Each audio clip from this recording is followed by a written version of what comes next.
Welcome to Mountains Made Low, where we help our listeners to encounter the love of God and live well in the modern world. I am Dennis Mueller. And I'm Christine Reagan. So why don't you introduce today's topic? Because I know that you had to research into this to kind of figure out what it is all about. So I know that there's this phenomenon on social media and in other podcasts where people read Reddit posts or subreddits, let's say, and they just kind of hash it out in the moment. And so I thought, why don't we do our own like Reddit style episode? And I have never been on Reddit. I didn't know what Reddit was, but I'm familiar with what some podcasts do. And so I pitched it to you and you were totally on board. But then I launched into, this is what Reddit is. And I gave you a longer but fairly succinct explanation of what Reddit was. And your response was typical Dennis fashion. Basically, it was, I know what Reddit is. You don't have to tell me. But for those of you who don't know what Reddit is, or do you want to tell me? It's a little bit of a cultural phenomenon actually online, really. Yeah. And it's pretty massive. But when they talk about all these subgroups and everything, it's really a place where people can gather together for common interest and then begin to kind of ask and answer a lot of questions. Yeah, it's like content discussion. And really, the sky's the limit with what's on there. Which is what's terrifying about it also at the same time. I mean, you can find any type of subject there. But I generally use Reddit only if I'm looking for like maybe a solution to a software issue, or if I want to know what program do I need, what's the best thing for audio. Even when we were researching this podcast, I was on Reddit just kind of taking a look, to see what some of the people were kind of recommending and using.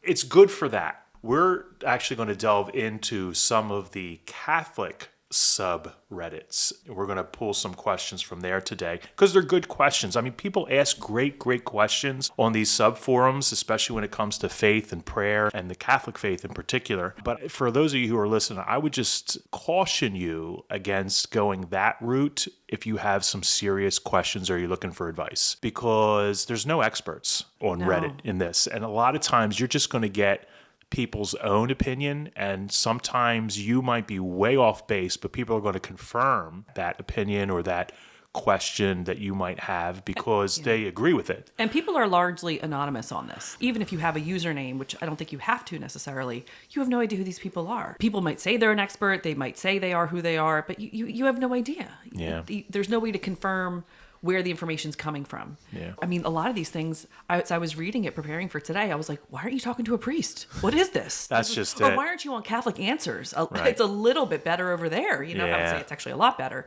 But the phenomenon remains the same. They say people like this style of content and podcasting because people really just like listening to stories. Yeah. I mean, if you think about the podcasts out there that are really popular, I don't know if it's number one or if it's, number one or number two, but like true crime podcasts are big just because people like to listen to stories. There's an element of that because people really do kind of bare their souls a little bit in some of these. Yeah, sometimes. Some of these questions.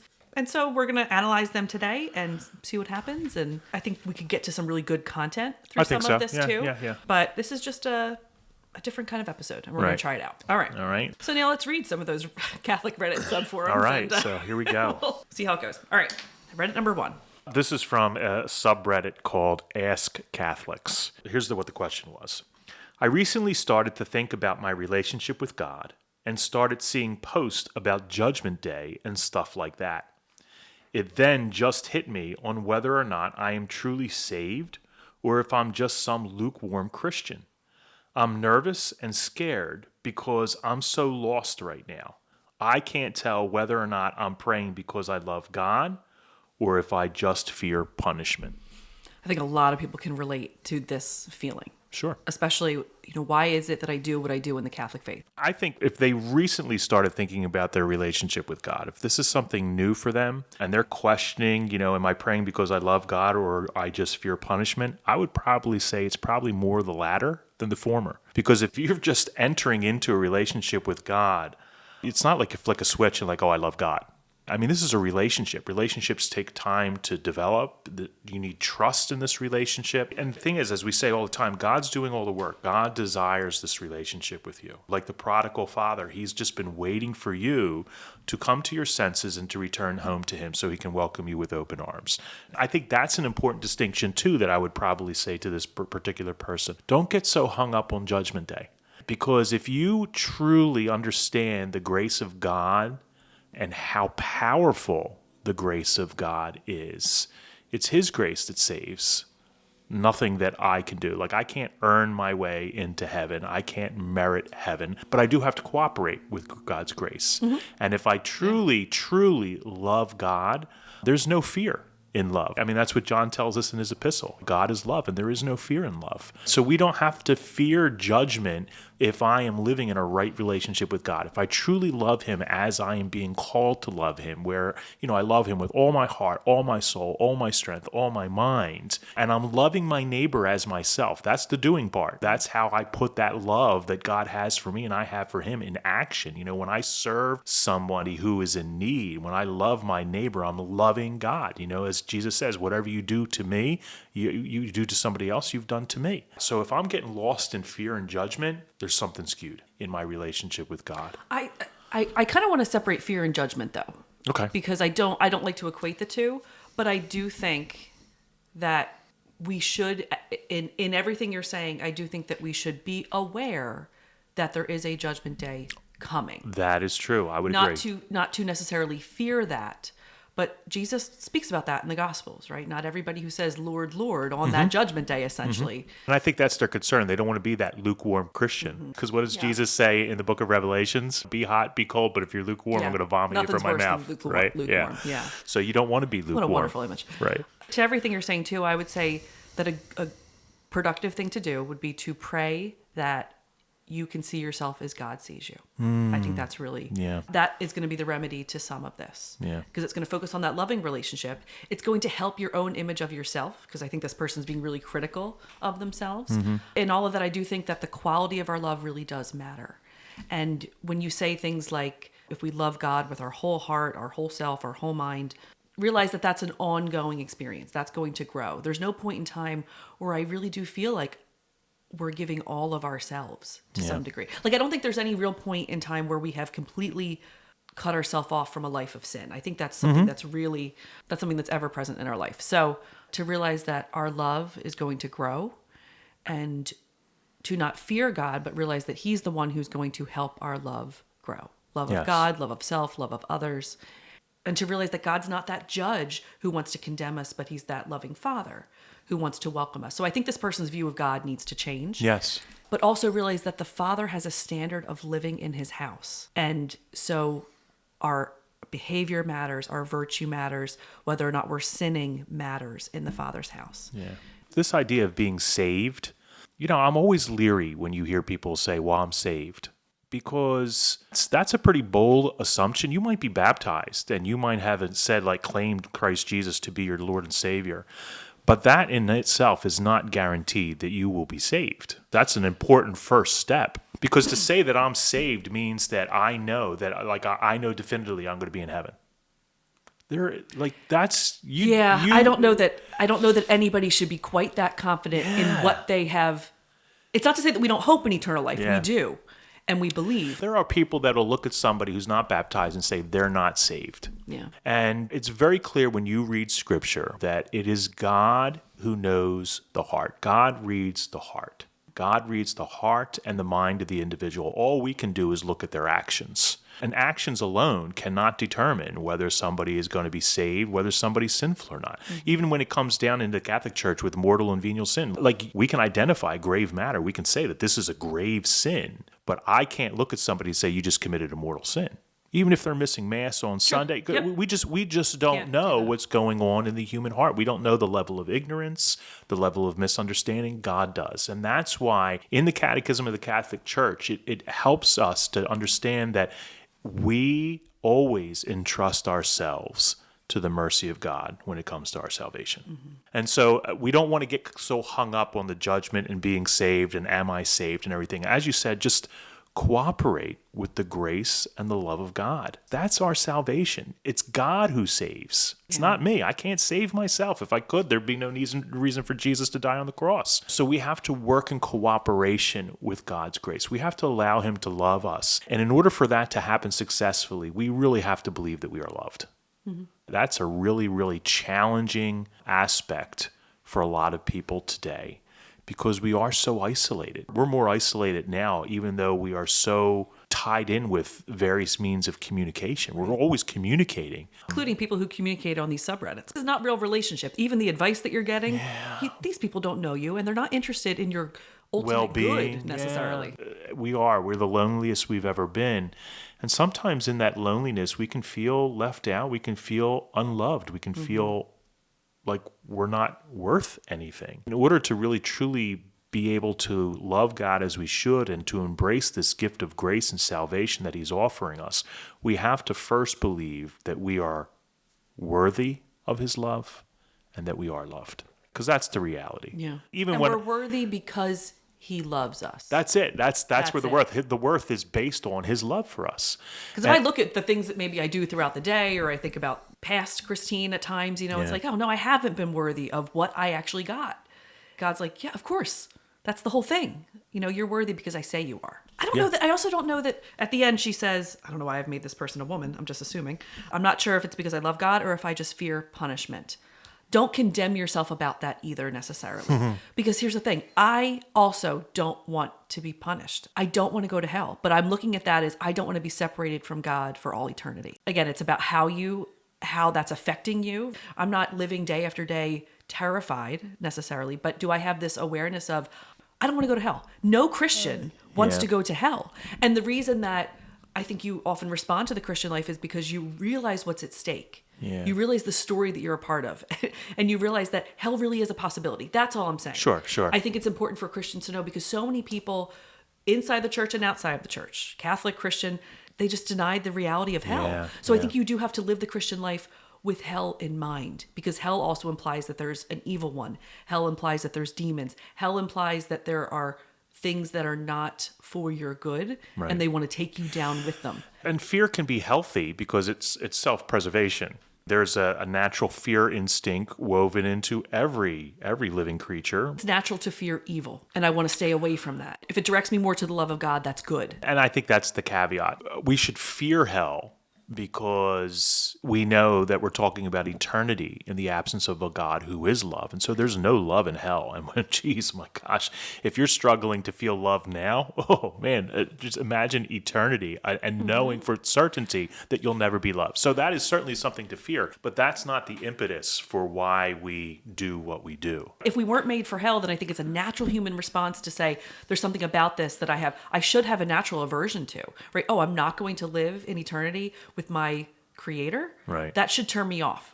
And we should have that holy fear of God, fear of the Lord. And we're not talking about fear in the same sense that we're talking about fearing hell. What we're talking about is we love God so much that we just dread disappointing him through our sinfulness and through our rejection of him and not living with his grace and all of those things. We dread that because that separation that we create in our relationship with God when we say, God, I know you love me, but I'm not going to love you in this moment because I really want to do X, Y, and Z over here, and I need you to stay over there and out of sight. When we do that, when we separate ourselves, the real fear is that could set up a whole episode where one thing leads to another, and then I find myself eternally separated from him.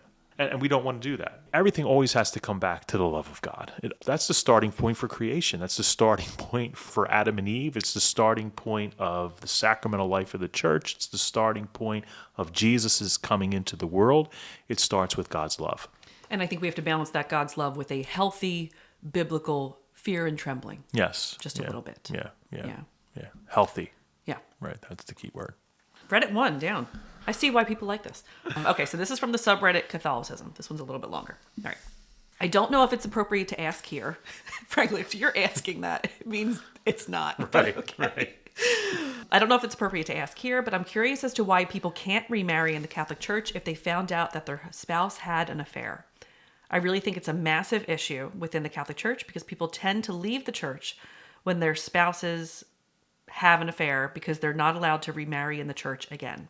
So they go to the other denominations and get married there. This is one of the big reasons I know many people have left the church. It's a very important issue that the Catholic Church should be discussing. It's not fair people can't remarry within the church just because their spouse had an affair. If the Catholic Church has authority to change things within the church, then why don't they allow remarriage within the church if a spouse has had an affair after they marry? I know they can get the marriage annulled if they were not who they say they were before they married, but what about after they married and have kids with the spouse, and then one of the spouses just gets bored in the marriage and has an affair? This is very serious. I love reading things into this. You don't see the point, but I do. I just wonder if this person was recently cheated on. Right. And they're in this situation. It certainly I think that sounds, might be. yeah. Or somebody that they love. Yes. You Because know? when they say it's not fair, people can't remarry within the church, what I'm hearing is it's not fair that I can't remarry or I can't start again. Or, it could be a parent. Sure. And again, they're looking at their child who's been wounded, in their marriage, and now they're stuck in this situation and they can't remarry. Yeah. So here's the thing. This is where that caveat at the beginning of the show comes in. People are going to be responding to all of this, with probably affirming, yes, the Catholic Church is wrong for all this. But this shows a fundamental misunderstanding in what the Catholic Church actually teaches. And means by marriage. Yeah. So there's a lot of stuff to unpack here. And again, this is where the dialogue with a priest kind of comes in, so they can kind of help this person to really see what is involved here and what can be done, because there's a lot of assumptions that are being made here by this individual, which are simply untrue. We look at something as horrible as cheating on a spouse, and what do? We throw away everything. We're ready to throw the marriage away. We're ready to end everything. We're operating from a place where we've been wounded. And it's a violation, 100%. It is, absolutely. Your vows have been violated against. Yes. I don't know that I would go as far as to say your vows have been broken, because I just worry about that language of breaking sometimes. Yeah. Because I think that we have to remember that anything can be remade. Anything can be rebuilt. And sometimes I think that people say, oh, once a cheater, always a cheater. I don't agree with that. I really don't. People I've seen people do this. I've heard of people having a better marriage when there was open honesty and healing and understanding and all of that. It's a lot of work to get to that. I don't know. What do you agree with that? I do. There's a story of St. Francis, and when he had his monks that were living with him in Assisi, he would go out in the streets and they would pray for the people of Assisi. And there's a story about a young monk who every day as they're traveling through the city would see this young girl. She would always see it, and there were like looks being exchanged and everything. And then one night this monk doesn't come home. The story is that Francis goes out looking for him, and he encounters him on the street, and he's on his hands and knees in the muddy street, and he's just got his face down, and he's like, God forgive me, God forgive me, God forgive me, God, over and over again, because he broke his vows and had a sexual relationship with this woman. And the story is that Francis walks up to him, puts his hands on his shoulder, and says, God heard you the first time, now come home.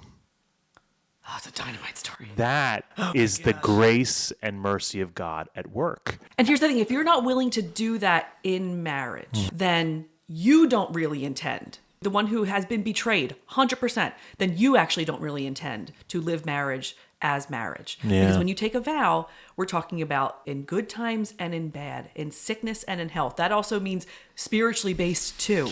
Yeah. And so... and this is where the cross comes in, right? I mean, so you take a look at Jesus, who is put to death in a horrendous, horrific way. And what does he say from the cross? Forgive them, Father, for they don't know what they do. Mm-hmm. Forgiveness, reconciliation, if you're going to have a strong marriage, that's got to be a part of it. And I'm not saying... I think some of the strongest marriages are people who have been through things like this. And they've worked through it. They've worked through it. And maybe they don't have the marriage that they used to have, because I understand that maybe, okay, if we're going to rebuild something, then we have to let the past go to a certain extent, because everyone's been changed by what's happened. And maybe there is always going to be a little tinge of doubt in the back of your mind. But you refuse to replay it over and over again. Right. Too. You have to step back from that too. Yeah, because that's not healthy. I mean, if you're going to forgive, you have to forgive. I mean, when we forgive and we kind of hold it over somebody's head, that's not forgiveness. So again, I would just be hesitant to just advise somebody like, to get rid of it. And that's the advice that you're going to get rid of. That's going to like, oh, dump him, just leave Once him. a cheater, always a Always cheater. a cheater, always. Wow, He come doesn't on. deserve He you. doesn't. Yeah. Or she doesn't deserve you. And Sorry. again, that's going to feed the opinion that we already have, and we're not going to be as open to the right alternatives here. Because think about it. Wouldn't it be better if that marriage, she talks about what if they have kids and if there's a whole family structure there, isn't it better if that family remains together? Isn't it better? Mm-hmm. Let's say it's possible. You may say it's impossible, but let's say it's a possibility that everybody could return to a right relationship with God, a right relationship with each other, and children have two parents that live in the home who love each other and show that to their kids. Isn't that better? Yeah. So why wouldn't we want to do everything possible to maintain that and to salvage what has been wounded or even broken, maybe? Yeah. I know people who have had affairs in their marriage in a moment of weakness. Sometimes it was the result of addictive behavior. Sometimes it was just the result of loneliness.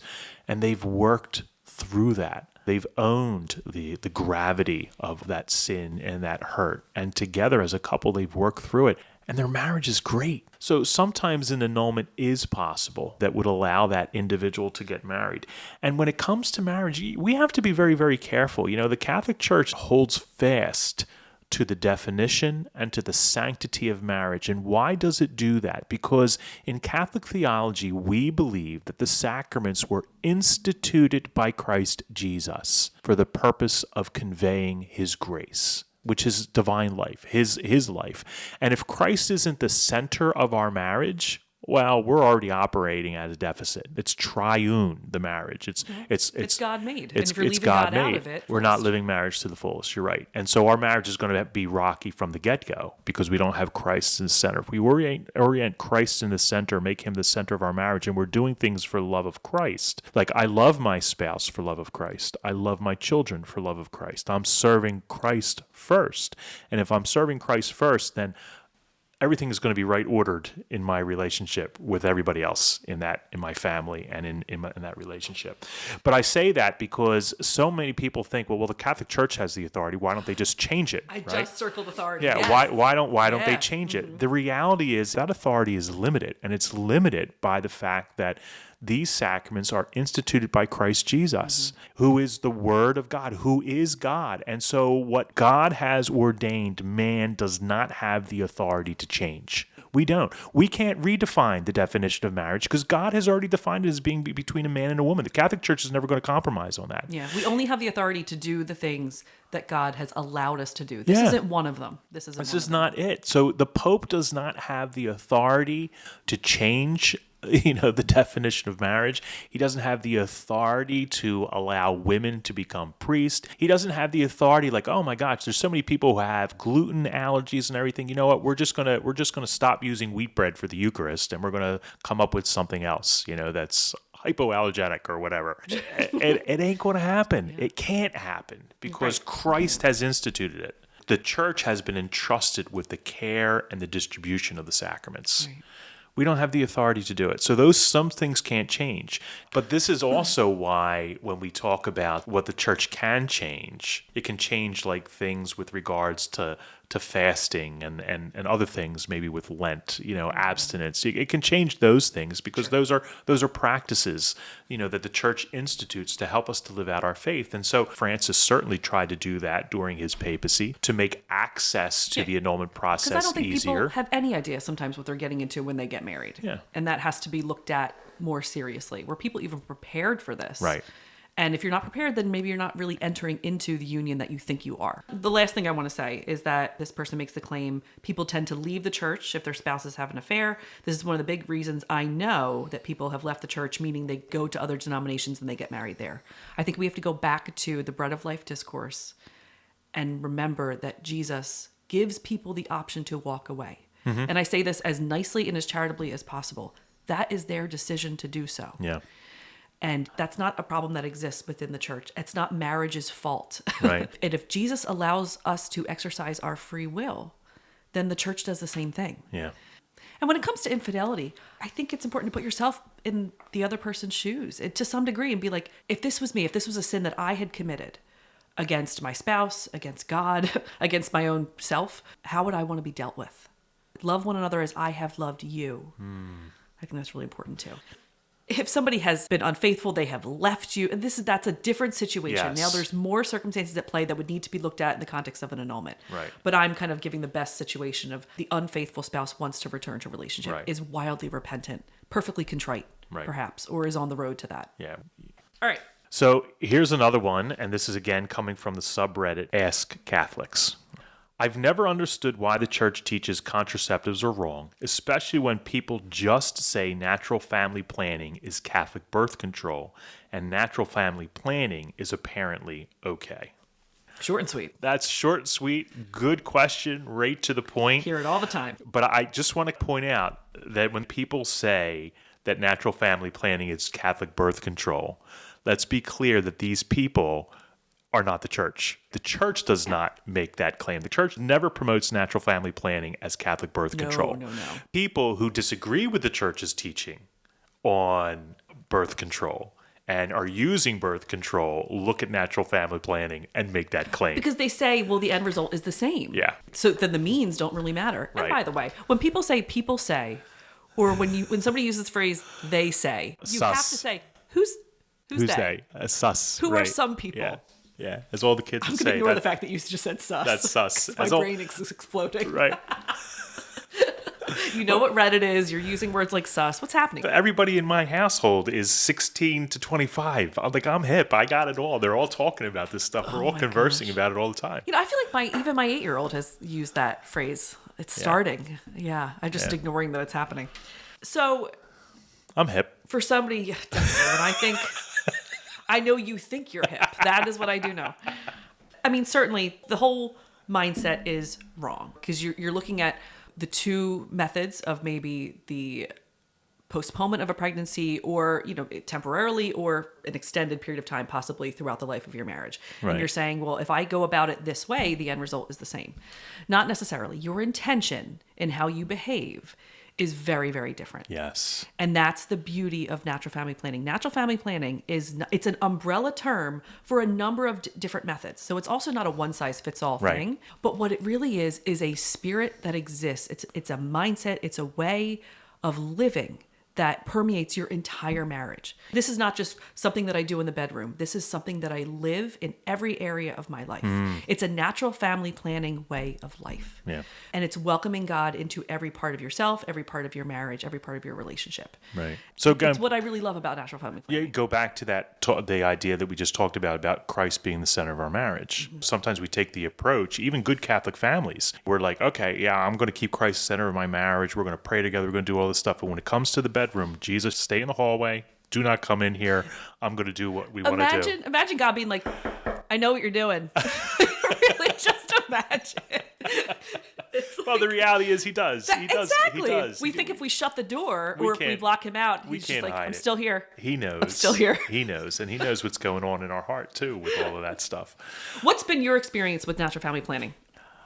In what way? Just like how you feel like it's affected your marriage. Like, how do you think it has led to the healthy marriage that I think you have? Here's the thing. I mean, I'm not going to hide or anything. Early on in our marriage, Denise and I did contracept because we were of that mentality. Yeah. I mean, we bought into the whole cultural thing. We're in our late 20s at this time. I'm only in church ministry for maybe about 4 or 5 years at this time. And just like every other Catholic couple, you're contracepting. Right. I'm not trying to be cruel. But it wasn't really until I was asked to get involved with pre-Cana to be able to teach it. And then I really began to look at it that I really saw the beauty of this. And I think it was probably maybe about our second year of doing pre-Cana. My wife and I, we had a conversation. We said, what we're doing is wrong.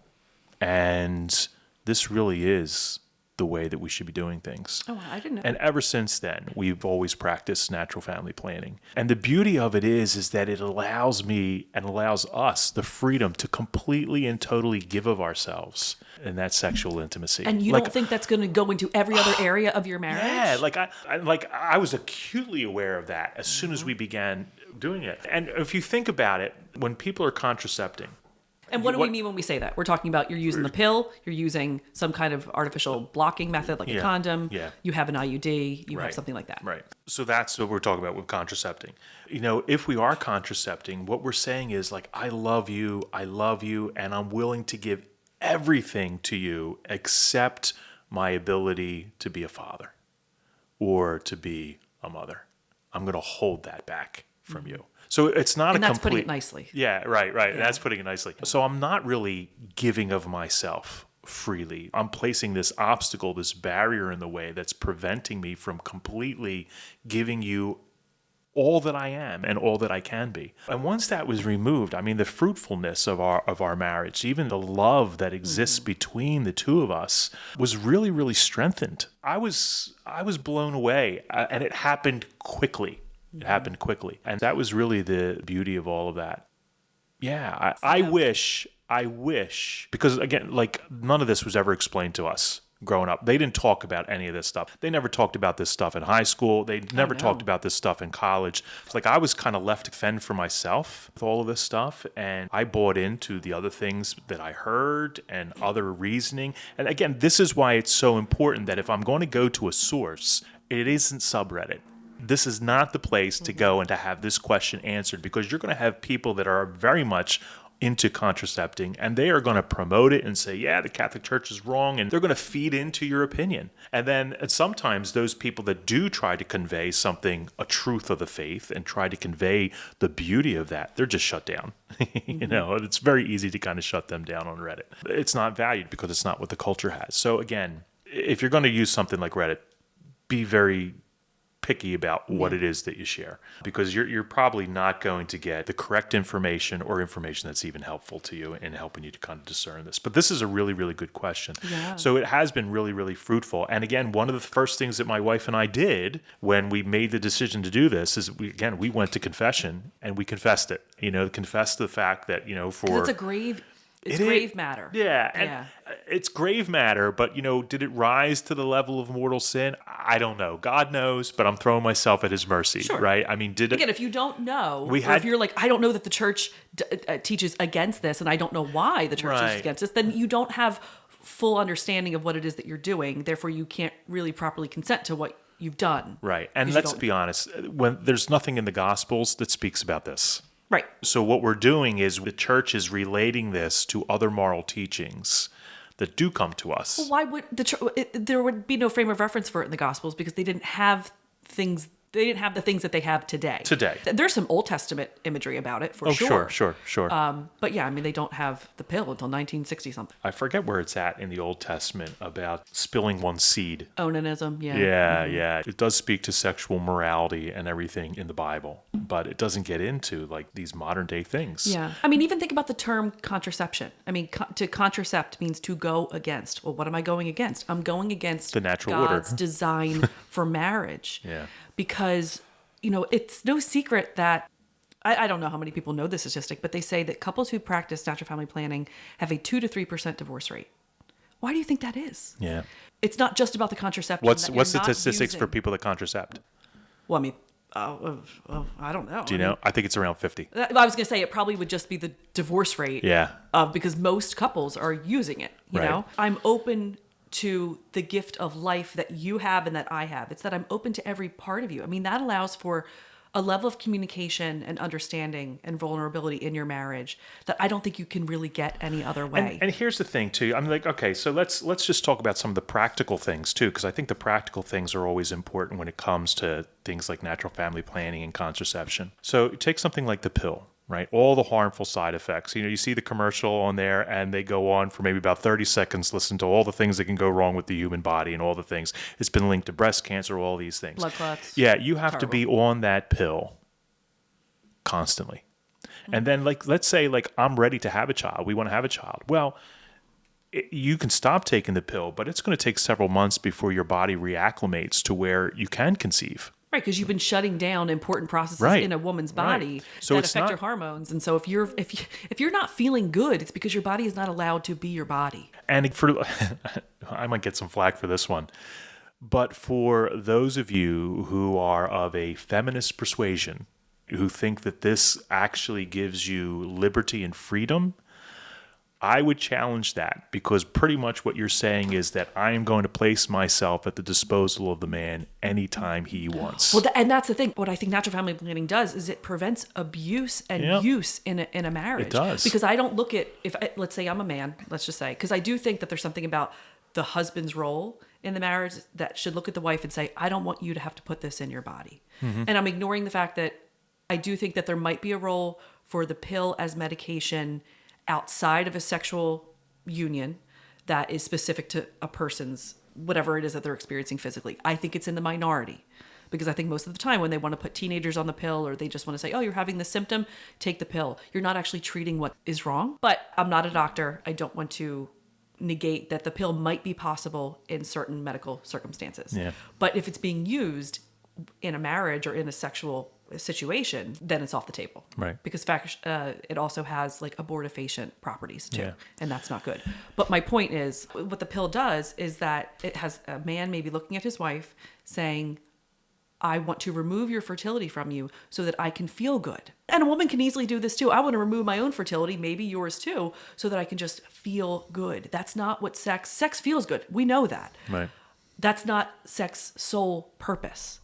And so if you're allowing that to take place, you don't think that's going to affect your marriage? You don't think that it's supposed to be a total gift of self? That's not a total gift of self if I'm looking at somebody else and say, you are a means to an end for me. Yeah. And I want to get to the end.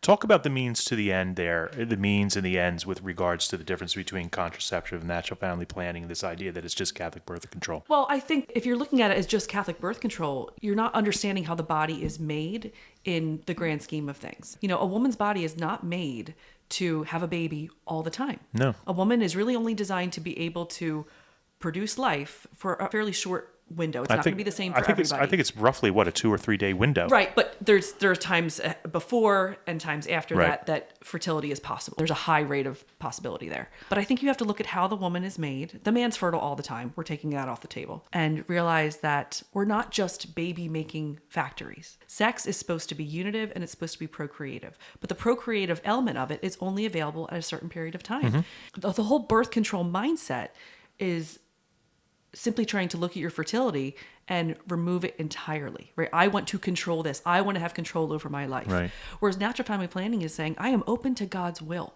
I'm open to the fact that it's going to unify us as a couple, and maybe it's going to be fruitful in a biological way. Either way, it's fruitful. Yeah. Either way, you could say it has a procreative element to it, but it's not just the Catholic way of preventing a pregnancy. Right. Because you can use natural family planning methods to conceive or to postpone, because it's simply knowing how your body is made. It's knowing how to, and it's important for both spouses to know that. I mean, I think my relationship with Sean has only gotten better because he's acutely aware of my fertility, partially because I think he's watching that calendar like a hawk sometimes. but he knows it's not like I'm just going through it alone. So it's allowing for this level of intimacy in a marriage that just permeates every part of you. Yeah. And I think that's good. And I think God says it's good. And if you're at a moment, again, natural... Did that answer your question? I don't even know if it answered your question. It did. It's a natural family planning. So if we're going through a season in our life where, money is tight and you're working long hours trying to make ends meet, and you're sitting there thinking to yourself, this is not the time. Like a pregnancy this is not a good time for a pregnancy. Well, all you do is abstain during the fertile time. But I should be able to have sex anytime I want. Well, isn't that what the culture says? That is true. So what do you say to that? But this is where sacrifice comes in. Right. And if I can make a sacrifice on behalf of the needs of my family at that moment and say, you know what? Oh my gosh, I would really love to be intimate, and I want to be intimate, but now it's just not a good time. If we do, we could end up, being pregnant, and this isn't really the ideal time to bring a child into our family at this time. Things just aren't conducive. Maybe that would be the responsible thing to do. It would maybe be the irresponsible thing to do. Then all I do is abstain, right? I make that sacrifice. Yeah. Right? I just make that sacrifice. If I'm contracepting, I'm like, the hell with it. We can just do whatever we want. There's no element of self-discipline. And I think anything... Or self-sacrifice. Self-sacrifice, self-discipline. Yeah. And that is good for any human person. To have something on demand all the time has never served anybody well. And if you can make sacrifices with those primal urges, imagine the things that you can sacrifice when the time comes for love of your spouse and for love of your children. What natural family planning does, what I think the secret sauce is... I shouldn't use that phrase ever again. But what I think is that it allows for you to cultivate. I can't even talk because I'm too immature. It allows for you to cultivate other levels of intimacy. It's not even like I have to fall back on this other level of intimacy when we can't actually have sexual intercourse. Right. It's that there's so much intimacy going on in my marriage that sex is not the only thing that binds us together. And I remember a time when I was pregnant with my son, they were concerned that I had a placenta previa. Do you know what that is? You don't have to. I think so. Yeah. Women who are listening to this will know what that is. And it can be very dangerous if you have that. It can endanger the life of the mother. It can endanger the life of the child. And so essentially they're like, sex is off the table until we figure out what this is, because it could lead to a rupture and all of that. Sure. That could break a couple. I mean, it could. Like, oh, now we can't have sex. Sean and I were bummed. I mean, I'm not going to say that it was easy necessarily, but it's not the only thing that connected us. And so because we practiced NFP for years, we had other intimate things about our marriage. Spiritual intimacy, intellectual intimacy, emotional intimacy. We're going to play Mario Kart till 3 a.m. and we're going to have a ball. I mean, that's a level of intimacy that we have in our marriage. N64. That's what we brought into our marriages, our N64s. And I mean this with all level of seriousness. It allows for your marriage to blossom in other ways. And it allows you to bear those hard times because, married couples especially, they want to have sex. We're not ignoring that. Yeah. I'm not saying it's easy, but it's not everything. Your marriage is not built on a sexual relationship. It simply encompasses a sexual relationship. Yeah. Natural family planning, too, gets criticized because of the bad rap that the rhythm method got back in the early 50s and everything. Yeah. That's why I said it's an umbrella term. Yeah. There's so many ways. It's highly scientific. Natural family planning practices today are rooted in science. They're 98 to 99% effective when you're using them with like the methodology rate. Now everyone's using it with a user rate because it's like, okay, do we want to take a chance? Sure, that's a user rate, which is why it's always going to be a little bit lower perhaps. But if you employ these methods, which is simply knowledge of your body, which every woman should have. And there's ways to do this, if I could just make a little bit of a scientific pitch for it. It's not just guessing about when you're fertile. There's no guess. For some people, it might be harder to discover those signs of your fertility, but once you understand them, it's pretty simple to incorporate into your marriage, into your sex life, just into your own femininity. And so the way that Sean and I do NFP is that I can measure the hormones in my urine. I'm getting actual reads about when estrogen is rising, when luteinizing hormone is rising, all things that happen as you're preparing to ovulate. So there's no mystery for me as to when I'm ovulating. Right. And so I just want to say that this is highly scientific. It is, yeah. There's so many benefits to doing this. If you're listening and you're contracepting, I would ask you to really to look into it, because it's going to be so much healthier for the both of you. It's going to strengthen your marriage. It's a win-win all the way around. It really is. You know what the pill, I think, really allowed people to do? Going back to the question on affairs, it really allowed people to have sex with what they consider to be no consequences. You don't think there's a rise in, the breakdown of the family, infidelity, a high divorce rate. You don't think all of that revolves around the creation of what they call the pill, the almighty pill? I mean, how many pills do we have? I have Motrin in my bag right now. We don't call the Motrin the pill. We call a fertility shutdown the pill. It's important to note, too, that if you're struggling to have children, you know what the doctors are going to recommend? Natural family planning. Yeah. They're going to start there. Sometimes, do you know when you're ovulating? And you're going to be like, I ovulate? What are you talking about? Right. And the other thing, too, is we don't, the Catholic Church promotes natural family planning, but you're not going to hear it from your gynecologist. You're not going to hear it from the medical professions. And I know a gynecologist who taught natural family planning, and he was literally ostracized from his practice. I know exactly what you're talking about. Yeah, and when he did that, he was making less money in his practice because of his partners and everything like that. When he made this decision, he was making less money than the receptionist who was working in the office. He made a big sacrifice to do this. The reason why is because there's no money in it. It doesn't cost anything, natural family planning. Yeah, fertility, and there's whether no it's the cost. pill, or whether it's IVF, or whether it's other, condoms, Trojan, all this stuff, it is big business. I wish we had a figure on it. You have medical professionals that are making money based on this from the sales and the reps that are coming in and want them to promote a certain product. People talk about big pharma. How about big contraception? Yeah. Well, I mean, it's all part of it. You know, so you have to understand, too, that this is one of the reasons why we don't hear it from our gynecologists. It's not because it's not effective. It's because there's no money to be made using natural family planning. The last thing I think we should say about this is, because I think people say they call it Catholic birth control, because how is that different if you're having sex during an infertile time? How is that different than creating an infertile time when you're artificially contracepting? And the reality is that most of the time, women in particular are infertile most of the time. Most of the time. Having said that, even if intentionally only having intercourse during those infertile times, because that's what we have discerned, that's what we believe is responsible, either temporarily or long term, you are still open to God's will. Yeah. You are saying that my life is not about me, even though biologically I know this is not going to happen. I'm open to God's will. God's in charge of my life, not me. God's in charge of this bedroom, not me, which is a weird thing to say. I know that. But that is the difference. That's why it's not Catholic birth control, because you're open to God's will in every area of your life. And you're doing so in accord with the world that he made and the human body that he made. And even though biologically we know it's not reasonable to think that we would even conceive a child, there's no chance of it. You're still saying, your will be done. Your will be done. Yeah. That's why your marriage is different. Well, I mean, I don't know about you, Christine, but like, I like this. Yeah. When you proposed this a while ago, I'm like, oh, I think that's a good idea. And then we never kind of went anywhere with it. So I'm glad that you kind of brought this up again and just kind of threw it. I mean, you literally everybody, I mean, she texted me last night and said, listen, this is what we're going to do tomorrow when we come in. And I'm like, all right, well, let's go for it. I think it was very fruitful. I think we had maybe, what do we have? Like maybe 6 questions or so. We only got through 3. And I think that that's a good number because it really gives us the time to kind of unpack that. I'm also really impressed with us that we did this with like no notes. Right. Well, I mean, we're both Catholic professionals. Well, that's So we can speak to these things. I will never off live the this cuff. down. Yeah, Oh my we can gosh. speak to these things off the cuff. But I think that this was good, and I'm hoping that you, the listener, certainly maybe learned a thing or two, or maybe it provoked some additional questions for you. Maybe some of the things we shared stirred something within you, and you have some questions about your particular situation. Well, you can always email them to us at mmlpodcast@outlook.com. Yeah, we would love to hear from you. Yeah. Maybe we'll do this next time too. Who knows? Yeah. But we'll definitely do it more often. This is great. I think this is something that's good because these are real questions that real people have. And, I think they're questions that a lot of people, a lot of listeners share. Questions that I certainly have had myself, kind of going through faith and everything. So this is good. All right, very cool. All right. We'll see you next week. All right. God bless.